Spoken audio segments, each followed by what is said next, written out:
Welcome back. Congress party నాయకులు తనని నిలదీస్తున్నారు అంటూ బీఆర్ఎస్ విష ప్రచారం చేస్తుందన్నారు ఎమ్మెల్యే కడియం శ్రీహరి. మీపై కవిత చేసిన ఆరోపణలకు సమాధానం చెప్పాలన్నారు. అవినీతి ద్వారా సేకరించిన 1400 కోట్లను ఉద్యమకారులకు పంచేదమ్ము మీకుందా అని సవాల్ విసిరారు.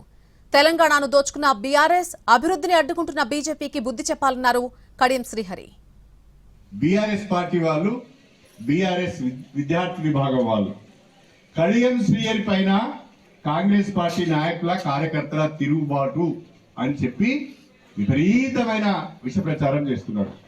అంటే గంత నీచ స్థాయికి దిగజారి అసత్యాలను ప్రచారంలో పెడుతున్నారు. అరే సన్నాసులారా, మీకు కాస్తంత బుద్ధి ఉంటే కవిత మీ మీద చేసిన ఆరోపణలకు ముందు సమాధానం చెప్పండి. ఇవాళ బ్యాంకులో 1400 కోట్ల రూపాయలు ఉన్నాయి బీఆర్ఎస్. అవన్నీ కూడా అవినీతి ద్వారా సేకరించిన డబ్బే, అది ఉద్యమకారులకు పంచండి అని కవిత అంటాంది.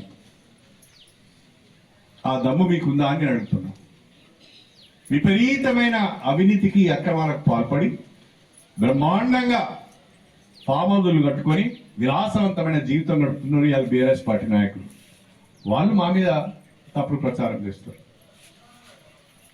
బీజేపీ వాళ్ళేమో అడుగడుగున తెలంగాణను అవమానిస్తూనే ఉన్నారు. రాష్ట్రంలో కాంగ్రెస్ ప్రభుత్వం ద్వారానే సామాజిక న్యాయం జరుగుతుంది. కాంగ్రెస్ ప్రభుత్వం ద్వారానే అభివృద్ధి సంక్షేమ కార్యక్రమాలు జరుగుతాయి. అందుకే నేను కాంగ్రెస్ ప్రభుత్వంతో కలిసి పనిచేస్తున్నాను. బీఆర్ఎస్